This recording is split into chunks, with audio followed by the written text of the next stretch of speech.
Very good afternoon. I welcome all of you to the valedictory session of the 8th Indian Ocean Dialogue. It is my pleasure to invite Mrs. Riva Ganguly Das, Secretary East, Ministry of External Affairs, Government of India, to kindly deliver her welcome valedictory address. Ma'am, over to you.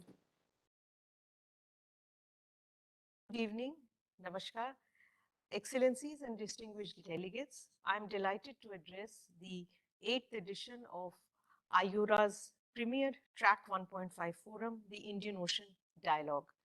I'm glad that the discussions among the various stakeholders on the chosen themes during the dialogue, namely embracing e-health to fight COVID-19, investments in e-education, development through digital technologies, and digital shipping, smart ports and trade have been in keeping with the well-established spirit of open and free flowing dialogue on issues of shared interest and common concern facing the region and beyond.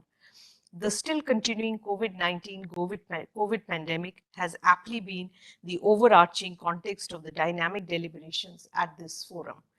While it would have been our preference to have the dialogue in person, as in the pre-COVID-19 times, I'm satisfied that the momentum of this robust engagement could be kept going despite the challenges by means of use of digital platform in line with the theme of the dialogue.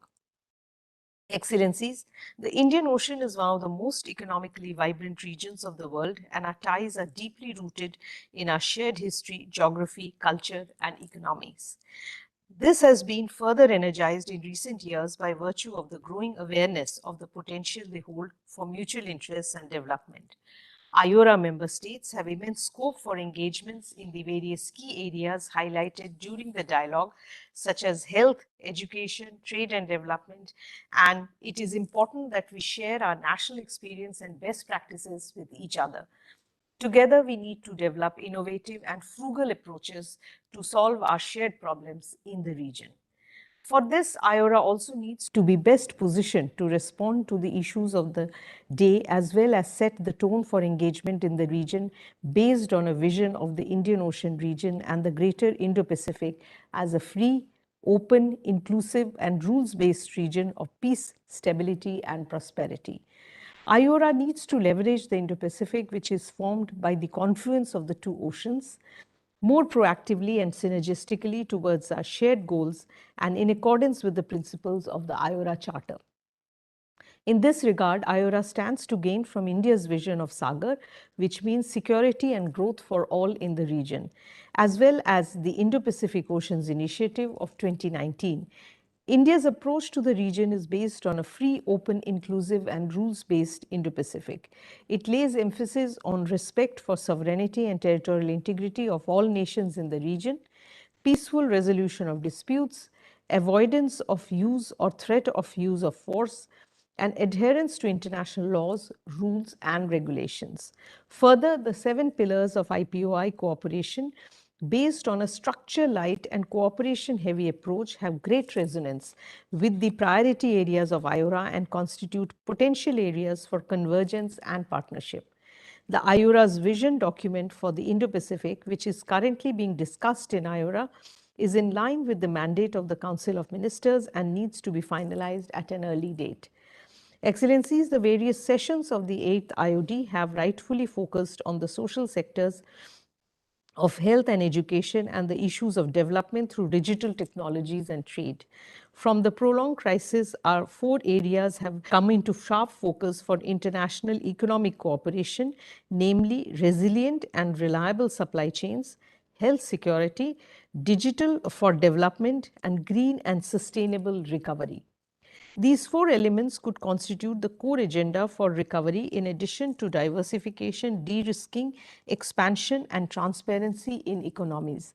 There is a need to promote greater business linkages, tourism, and trade and investment in the region and beyond.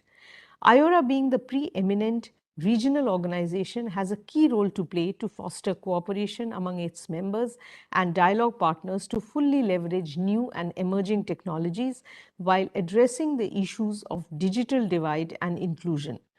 Ideas such as creation of virtual networks and digital maritime infrastructure based on Industry 4.0 standards, integration of supply chains, streamlining and enhancing of financial and investment flows, mobility of specialists and professionals, inter alia, should be fully explored. This should be realized by means of the agenda and work of both the existing IORA functional bodies, such as the Working Group on Science, Technology and Innovation, the IORA Academic Group, etc., as well as new bodies, if and as required. The new areas and paths for collaboration that have been enthusiastically discussed and identified need to be vigorously followed up with tangible steps and concrete actions. Excellencies, the Dhaka communique adopted by our ministers at their 21st annual meeting held on 17 November 2021 under the able chairmanship of Bangladesh reflects the solidarity and cooperation shown by IORA member states, especially during COVID-19 pandemic. The resolve for future endeavors and brings out IORA's forward-looking agenda under the theme Harnessing the Opportunities of Indian Ocean Sustainably for Inclusive Development in the 25th anniversary of the association. We are satisfied that the terms of reference of the IOD have been finalized by the IORA member states during the recently concluded 21st Council of Ministers and 23rd Committee of Senior Officials meetings held from 15 to 17 November and would provide useful guidance in terms of process, funding, logistics, outcomes, and responsibilities for the future editions of the dialogue. A robust, free, and open exchange of ideas and experiences among all stakeholders is critical to ensure the very life and purpose of the association.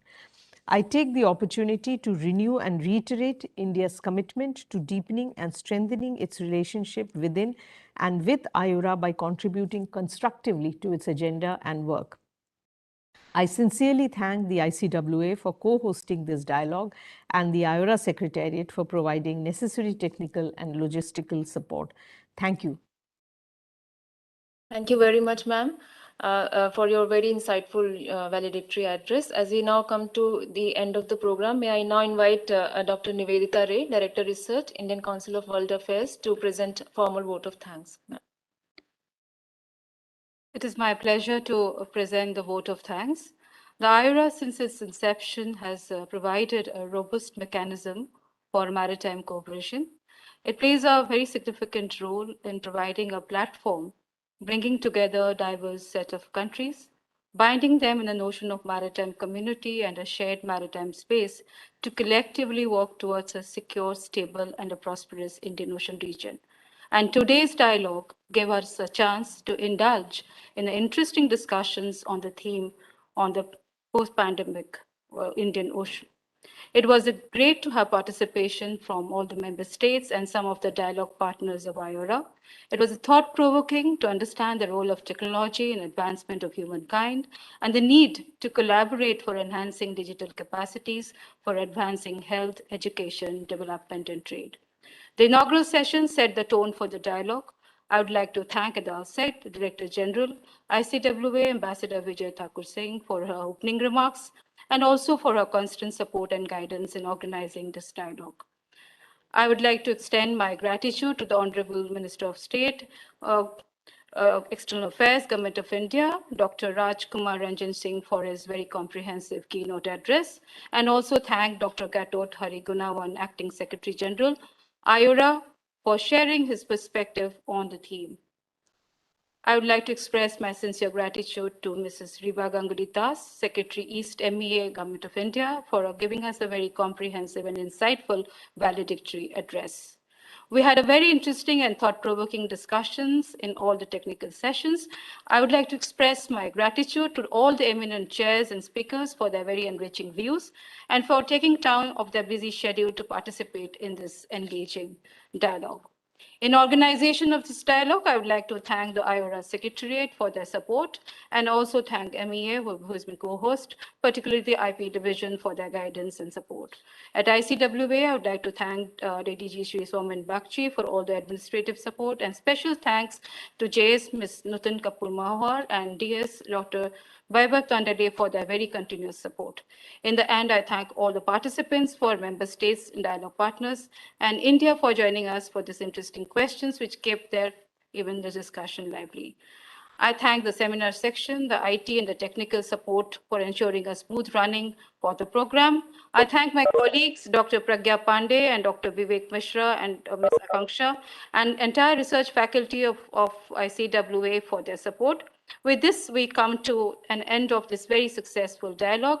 Thank you all once again for joining us. We look forward to the 9th IOD. Till then, stay safe and healthy. Thank you.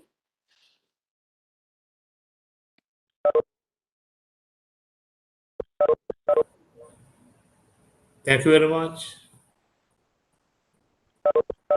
Thank you very much, all of you. Thank you. Thank you. Stay safe, stay healthy. Thank you. Bye.